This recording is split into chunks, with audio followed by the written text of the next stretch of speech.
오늘 저는 빌립보서 말씀으로 그리스도인의 처함이라는 제목으로 여러분과 함께 은혜를 나누고자 합니다. 성경의 말씀은 어느 것 하나 빠짐없이 다 중요하지만은 그 중에서도 많은 기독인들이 아는 성경 구절이 있습니다. 제가 이 시간을 빌어서 명언이라고 표현하겠습니다. 그래서 오늘 본문 말씀은 우리 신앙인들에게 명언과 같은 말씀입니다. 오늘 말씀을 토대로 해서 그리스도인의 처함이라는 제목으로 귀한 깨달음과 은혜의 시간을 나눌 때 이 시간 말씀을 통해 주시는 영적 만족과 기쁨이 있으시기를 축복해 드립니다. 사람이 살아가면서 가장 관심 갖고 신경 쓰는 것들이 있습니다. 출세, 인간관계, 물질의 부유함, 명예와 권력, 집과 부동산, 인기와 명성, 지식의 자산. 사람들은 각자가 갖는 중요 가치에 따라서 그 관심사가 다양합니다. 어떤 사람은 지식이 필요하고요. 어떤 이는 인간관계가 중요합니다. 어떤 이는 소유물과 명성에 저마다 자신이 가지고 있는 중요 가치 기준에 따라서 자신의 관심사가 천차만별입니다. 그런데 이런 관심사들을 다시 되물어 보면 사람들은 왜 이런 것들에 관심을 가질까요? 그저 좋으니까, 그냥 관심이 가니까, 그렇게 대답할 수도 있겠지만, 그런데 여기서 더 나아가서 이러한 것들을 통해서 사람들은 기쁨을 얻습니다. 그 기쁨을 다른 말로 표현하면은 행복, 본문에서 그 단어를 찾는다면은 11절에 기록된 자족이라고 말할 수 있을 겁니다. 이를테면 사람들의 관심사에는 늘 행복과 자족이 연결되어 있다는 거죠. 그래서 사람들은 행복과 자족을 위해서 관심사의 조건들을 갖추는 곳에 시간과 힘을 쏟으며 인생을 살아가더라는 것입니다.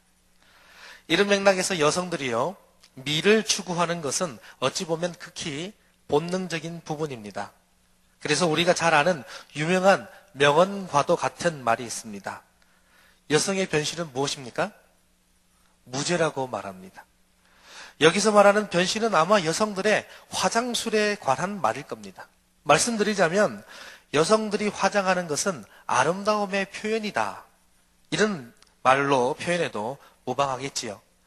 그런데 표현이 참 재밌는 것은 왜 기어이 이 여성의 미 추구를 변신이라고 말하고 여성의 이 화장 기법을 무죄라는 법적인 용어를 사용해서 표현하는 것일까? 그게 참 재밌습니다. 조금은 우스갯소리이기도 하지만은 왜 법의 유무를 가리는 이 말이 여성의 변신은 무죄다, 이런 재밌는 얘기 속에 포함되어서 우리에게 통용되었는가 하는 것이죠. 우리가 잘 아는 이런 유머가 있습니다. 20대의 화장은 그대로 화장했다라고 말한다고 합니다. 그런데 30대의 화장은 뭐라고 합니까? 분장이라고 합니다. 40대의 화장은 변장이라고 합니다.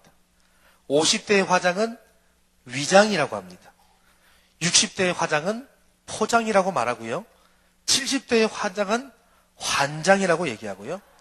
80대의 화장은 막장이라고 얘기합니다. 그리고 90대의 화장은요, 말씀드리기가 좀 고민이 되는데 그냥 유머로서 여겨주시면 무방할 것 같습니다. 90대의 화장은 끝장이라고 얘기합니다. 워낙 여성들의 화장의 대인, 남성들이 많아서인지 모르겠지만 이런 유머스러운 말이 다 있네요. 그래서 제가 준비해 봤습니다. 진정 여성의 변신이 무죄인지 아니면 유죄인지 한번 봐야 할 거 아니겠습니까? 우리 스크린을 통해서 사진을 몇 장만 보겠습니다. 혹시 몸이 약하신 분이나 임산부나 노약자는 조심하시기 바랍니다. 우리 첫 번째 사진을 한번 보여주셨으면 고맙겠습니다. 자, 첫 번째 사진에 오른쪽 제일 위쪽에, 그러니까 제가 보는 데서는 왼쪽 제일 위쪽에 있는 분이 원래 실물이에요. 그러니까 하나님이 창조하신 얼굴이십니다. 근데 반대쪽에 대각선의 끝에 있는 분이 이제 화장에 의해서 변신된 자신의 모습입니다. 자, 이분을 좀 확대해 볼게요. 두 번째 사진 보여주세요. 자, 이렇게 변했습니다. 자, 또 세 번째 사진을 한번 볼까요? 자, 이렇게 변했지요. 못 알아보겠죠? 자, 또 다른 분을 한번 모셔보겠습니다. 자, 네 번째 사진. 자, 이 얼굴이 이렇게 변했습니다. 자, 그 다음에 5번째, 더 심각한 겁니다. 이 아저씨가 어떻게 변했을까? 도대체 화장 기법이 얼마나 대단하길래? 자, 한 번 더 넘겨주세요. 이렇게 변했어요. 대단하죠? 자, 여러 장의 사진들을 보셨습니다. 화장의 기술이 대단합니다. 이제 안 보여주셔도 됩니다. 지금 제가 여러분들에게 보여드린 이 사진은 화장술의 발전, 그 역사를 진지하게 설명해 드리기 위해서 발치한 게 아닙니다.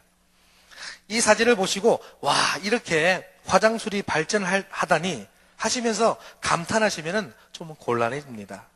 이제 한번 제가 여쭤보겠습니다. 여자의 변신은 무죄입니까? 유죄입니까? 유죄라고 봐야 될까요? 답변해 주시면 감사한데, 여성이 여성으로서 그 아름다움을 표현한 것이 뭐가 그리 문제가 되겠습니까? 근데 마지막 사진 같은 경우는 아예 화장술로 성 정체성의 혼란을 우리에게 가져줬습니다. 헷갈리죠? 예전에 한번 본 기사가 있습니다. 세상에서 이혼을 빨리 한 부부에 대한 기사인데요. 결혼식을 올린 첫날 밤에 그날 밤 바로 이혼했다고 합니다. 그 이유는 남편이 자신의 신부가 화장을 지운 그 아내의 얼굴을 한 번도 본 적이 없었다는 거예요.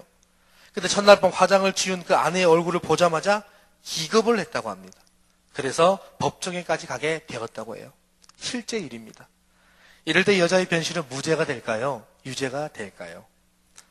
사람들은 행복과 만족을 위해서 많은 것을 갖추려고 합니다. 어느 정도 필요한 만큼, 그리고 필요성에 의해서 갖추는 것 정도까지 우리가 뭐라고 말할 수 있겠습니까마는, 그 필요가 원틀을 바꿔버리면 처음 생김새의 모습을 알아볼 수 없을 정도로 완전히 바꿔버려서 원형과 본질을 흐트릴 정도라면 이것을 보고 어느 정도 필요한 만큼의 변화라고 말할 수 있겠나 하는 것이죠. 방금 제가 생김새라는 단어를 사용했는데, 이 생김새의 뜻은 생김 모양새를 줄여서 생김새라고 말합니다. 이 생김새라는 말이 통용되는 단어들을 보니까요, 이런 경우들이 있습니다. 철수는 얼굴과 성품의 생김새가 모계 쪽에 영향을 많이 받았다. 이럴 때 생김새는 외모에 성품까지 포괄합니다. 순이의 말씨와 몸가짐은 모두 그녀가 가진 덕성의 표정인 것 같아. 이럴 때 생김새는 그 사람이 가진 덕성을 표현합니다. 이 사람의 태생은 그리 넉넉지 않아 생긴 대로 사는 거지 뭐. 이럴 때 생김새는 출생 환경이나 경제적인 형편을 두고 하는 말입니다. 가지고 난 생김새가 원형과 틀이라면 사람들은 자신들의 만족을 그 원형과 틀에서 찾을 수 있어야 한다는 것이죠. 본디 원형과 틀을 변형시켜 가면서 만족과 행복을 찾는 것은, 그것을 보고 우리는 극복이라고, 이김이라고 표현하지 않습니다. 오히려 극복과 이김은요, 원형과 본질을 찾아가고 변형된 본뜻을 원뜻으로 회복시켜 갈 때, 그리고 회복시켰을 때 우리는 극복했다, 이겼다고 말합니다. 본질이 바뀌었는데 극복했다고 말하지는 않는다는 것이죠. 더욱이 이러한 변형 속에서 사람들은 외면을 통해서 내면을 행복하게 하려는 성향들이 많은 것 같습니다. 미국의 심리학자이며 통계조사법의 창시자인 조지 갤럽이 어떤 사람이 가장 행복한지에 대해서 조사를 했습니다. 그 결과가 이렇게 나왔습니다. 가장 행복한 사람은 신에 대한 믿음과 생생한 체험을 소유한 사람이다. 반대로 가장 불행한 사람은 가진 것은 많으나 삶의 의미를 찾지 못하고 방황하며 사는 사람이다. 이런 결과가 나왔습니다. 이렇게 볼 때 인간이 느끼는 행복감은 확실히 정신적이고 영적인 문제와 직결되어 있다는 것을 우리는 알 수 있습니다. 돈과 명예와 건강과 같은 것이 행복을 위한 조건 중에 하나이지만 그것이 곧바로 우리에게 행복을 가져다 주지는 않는다는 결과지요. 미국 미시간대 사회연구소는 1980년대부터 계속해서 세계 각국의 행복 지수를 조사하고 발표해 왔습니다. 그런데 그 발표된 1등한 세계 1위의 행복 지수로 차지한 나라의 국민이 바로 아프리카 나이지리아의 국민들의 행복 지수라는 겁니다. 연구진들은 이 연구의 결과를 연구의 결과에 너무나도 놀랬고 이 연구진의 현장 연구를 토대로 해서 행복으로 가는 그 10가지 방법을 제시합니다. 첫째는요, 쉽게 행복감을 느끼는 유전적인 성향이 필요하다고 합니다. 두 번째는 결혼, 세 번째는 친구를 사귀고 존중하는 것, 네 번째는 욕심을 줄이는 것, 다섯 번째는 좋은 일을 하는 것, 여섯 번째는 신념을 갖는 것, 일곱 번째는 자기 외모를 남과 비교하지 않는 것, 여덟 번째는 돈을 더 많이 버는 것, 아홉 번째는 우아하게 늙는 것, 열 번째는 천재가 아니라도 자신을 비관하지 않는 것. 행복지수가 낮다는 것은요, 이 10가지를 제대로 행하지 않거나 아예 반대쪽으로 가는 경우가 많음을 의미한다고 연구진은 밝힙니다. 그런데 여기서 말하는 결과들 중에서도 유전적인 성향이나 돈 많이 벌기는 인력으로 되는 게 아니지만 나머지는 사실 마음먹기에 달린 것들이라는 거예요. 다분히 주관적인 것이라고 말해도 되는 것이지요. 그래서 심리학자들은 행복이라는 것은 일상 용어 대신에 주관적 웰빙이라는 용어를 쓰기도 합니다. 행복에 대한 심리적 연구를 긍정적 심리학이라고 부르기도 하더라는 거죠. 객관적으로 완벽한 행복 조건을 가지고 있다 하더라도 당사자 본인이 행복을 느끼지 못한다면 그 역시 불행한 사람이 되고 마는 것이죠. 그래서 미래 사회에서 문맹자란 글자를 모르고 읽을 줄 모르는 사람이 아니라 생각하는 법을 모르는 사람을 일컫는 말이 되고 말 것이다. 그들은 그렇게 발표합니다. 행복한 사람이 되기 위해서 생각하는 방법을 깨달아가는 것이 그만큼 중요하다는 것을 그들은 말합니다. 왜냐하면 아무리 재산이 많은 사람이라 할지라도 아무리 좋은 환경을 타고났다 할지라도 그 마음속에 호수처럼 고요한 평안이 없다면 그 환경과 조건에 대한 우리의 인식이 원형과 본질을 바라보는 마음의 태도가 그들에게 오히려 불행을 가져다 주기 때문에 그렇다는 것입니다. 그래서 그들은 다시 한번 발표합니다. 모든 사람의 환경 그리고 행복의 조건은 바로 우리가 그것을 어떻게 인식하고 그 원형과 본질에 대해서 내가 어떤 마음으로 그것을 받아들이느냐에 따라서 결정된다고 그들은 말합니다.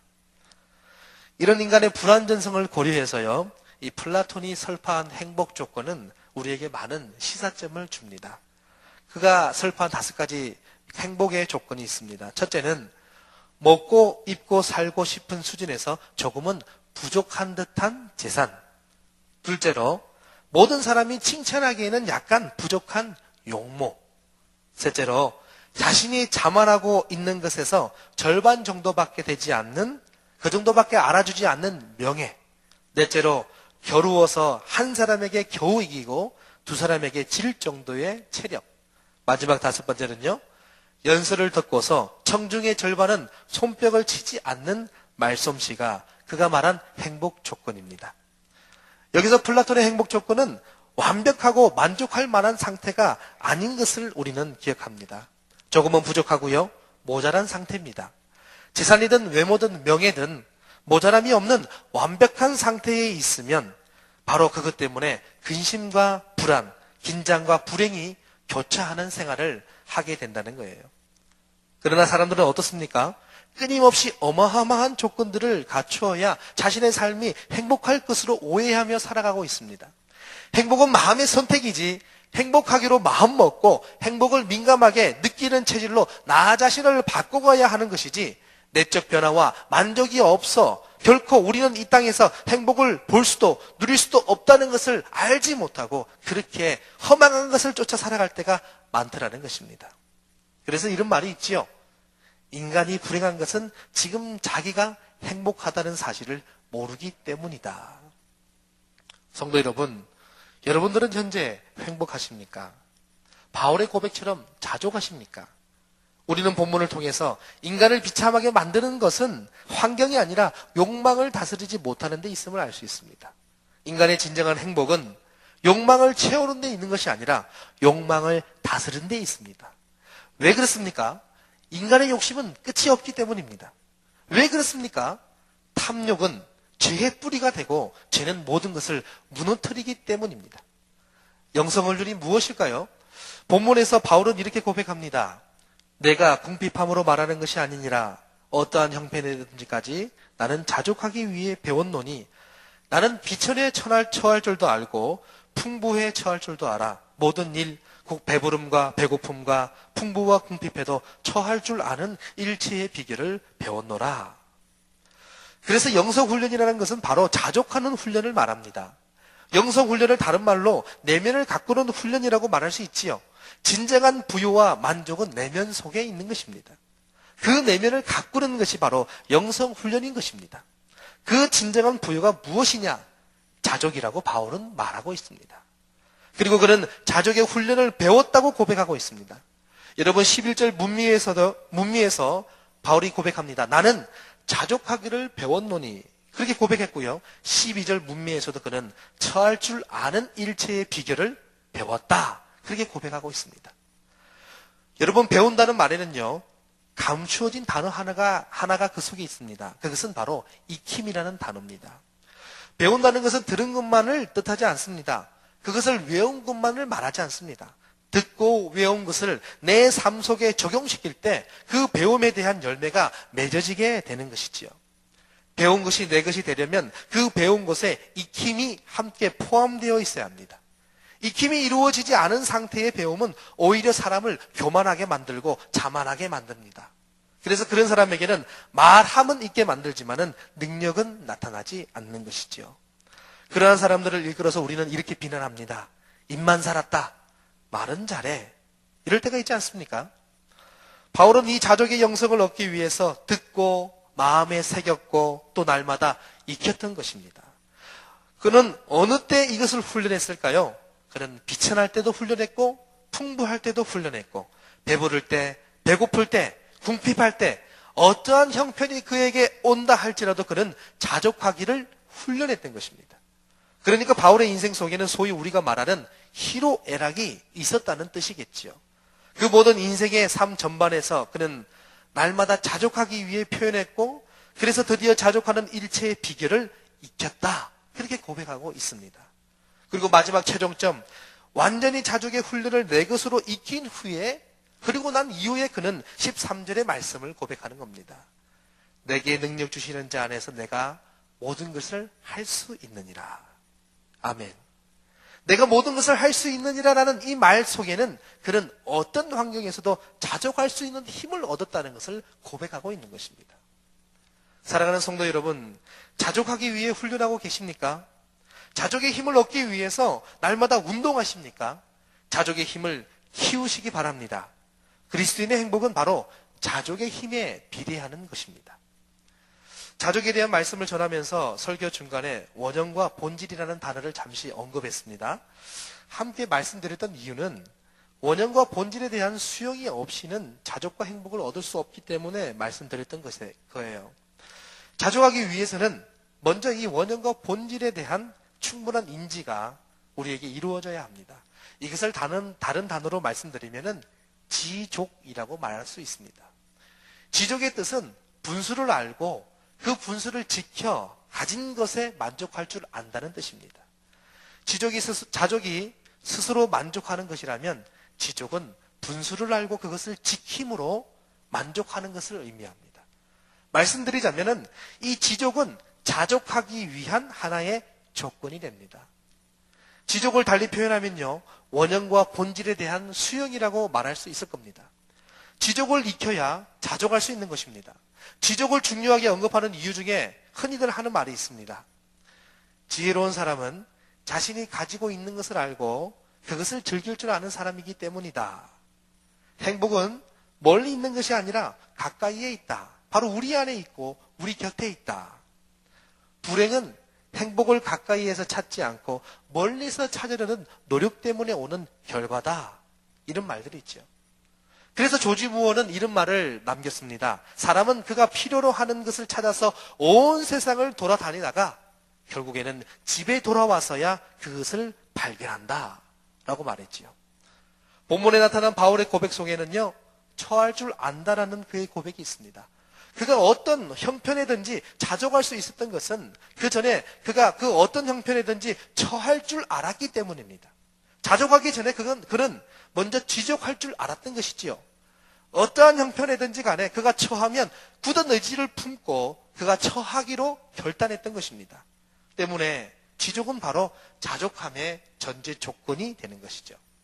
그러면 우리는 바울이 말한 이 지족, 처할 줄 안다라는 말의 의미를 우리는 살펴볼 필요가 있습니다. 보신 분도 계시고 못 보신 분들도 계시지만은 작년에 상영한 최종병기 활이라는 영화가 있습니다. 그 영화의 끝부분 대사에 보면은 주인공이 이런 얘기를 합니다. 활 시위를 당기고 있는 적과 주인공이 서로 마주보고 있는 긴박한 상황에 그가 독백을 합니다. 바람은 계산하는 것이 아니라 극복하는 것이다. 활을 쏘기 전에 이 주인공이 바람을 계산했다면 그는 아마 바람이 느껴지면서 그 바람의 크기에 따라서 생각할 것입니다. 말씀드리자면은 이 정도로 큰 바람이라면 활을 내가 제대로 쏴서 목표물을 맞출 수 있을까? 아니면 맞출 수 없을까? 활을 쏘았을 때 그의 명중률을 계산할 것입니다. 그리고 그 이후의 상황을 상상해보고 계산에 의해서 그는 활을 쏠 것인가 쏘지 말 것인가 그의 행동에 대해서 결정할 것입니다. 그런데 주인공은 그렇게 생각하지 않습니다. 바람은 계산하는 것이 아니라 극복하는 것이다. 그리고 그 주인공은 활을 쏘고 목표물을 명중시킵니다. 주인공이 말한 이 바람의 극복이라는 것은 자신의 명중률을 두고 하는 말이 아닙니다. 그 극복이라는 것은 바람의 세기와 같은 환경을 내 상황으로 받아들여서 활 시위를 나는 그 상황 속에 어떻게 당길 것인가 그리고 어떻게 쏠 것인가를 말하는 것입니다. 환경을 피하는 것이 아닙니다. 그 환경을 내 것으로 받아들이는 것이지요. 그리고 그 환경에 처하는 것을 말합니다. 우리가 인생에 있어서 행복의 목표물을 맞추고 싶을 때 가장 큰 방해가 된다고 느끼는 보편적인 것이 있다면 가난이라고 말할 수 있습니다. 여러 가지 조건들이 있겠습니다만은 물질은 어느 정도 있어야 되는 그리고 우선적이고 기본적인 조건이라고 우리가 생각하며 살아가지 않습니까? 생각도 생각이겠지만은 마음이 그렇게 먼저 느낍니다. 마음에서 당장 물질의 부족함이 우리를 불편하게 두렵게 근심하게 만듭니다. 이미 행복하지 않은 것이지요. 말하자면 자족할 능력이 없는 겁니다. 아니 자족할 능력에 앞서서 지족하기가 두려운 것이죠. 가난을 극복한다라고 하면 보통 이렇게 생각하지요. 많은 돈을 벌어서 가난에서 벗어난다. 많은 돈을 벌어서 가난을 벗어나면 가난을 극복해낸 것입니까? 그렇게 우리는 여기더라는 거죠. 하지만 그것은 가난을 피하는 것이지 그것을 가난의 극복이라고 표현할 수는 없습니다. 어떻게 번 돈인데 어떻게 만든 재산인데 그 가난을 또다시 선택할 수 있겠습니까? 그렇게 못하지요. 오히려 가난의 상황을 이제는 앞으로는 절대로 겪지 않으려고 더 많은 물질과 재산을 정축할 것입니다. 금융기관과 부동산의 거래를 확대시켜 갈 것입니다.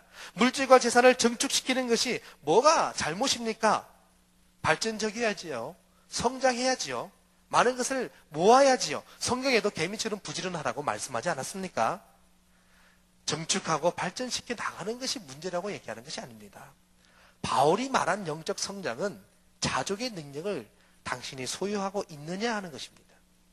그것은 가난으로 인해서 두려움과 염려에 쌓여서 주어진 인생의 어떤 부분들을 비관하는 것을 말하는 것이 아닙니다. 회피하는 것을 말하는 것이 아닙니다. 가난이 와도 그것이 하나님이 우리에게 주신 환경이라면 처할 줄 아는 것입니다. 가난과 함께 더불어 감사할 수 있는 것을 자족이라고 했던 거죠. 이런 뜻에서 가난을 극복한다는 것은 가난에 처할 줄 아는 감사의 삶을 뜻하는 것입니다. 풍부함도 마찬가지입니다. 풍부함이 주어지면 대부분의 마음이 말려 들어갑니다. 사고 싶은 것, 먹고 싶은 것, 쓰고 싶은 것들에 마음이 빼앗겨서 그 풍부함을 쓰는 것에 재미를 얻습니다. 그러나 그것은 풍부함을 건강하게 누리는 것이 아닙니다. 풍부함의 탐욕에 우리 마음이 빼앗기는 것이지요. 그러다 풍부함이 우리 자신의 우상이 되고요. 그곳에 안심을 갖고 평안을 찾습니다. 바울이 말한 풍부에 처할 줄 아는 일체의 비결은 풍부를 마음껏 누리는 것을 말하는 것이 아닙니다. 풍부해도 그것을 말씀 안에서 절제하며 그 풍부함을 통해 또 다른 선한 열매를 맺고 있는 것입니다. 그래서 바울은 현재 어려움의 환경에서 그는 자족하며 그 자족을 통한 선한 열매를 맺어가고 있습니다.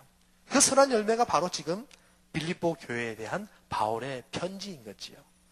감옥 속에서 오히려 빌립보 교인들에게 문안하는 것입니다. 그리고 그 편지에서 이렇게 빌립보 교인들을 격려하고 응원합니다.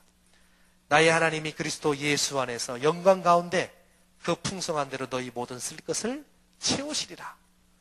이것을 두고 그는 처할 줄 아는 일체의 비결을 배웠다고 고백했던 겁니다. 그리고 이것을 두고 13절에 내게 능력 주시는 자 안에서 내가 모든 것을 할 수 있다고 고백했던 것입니다.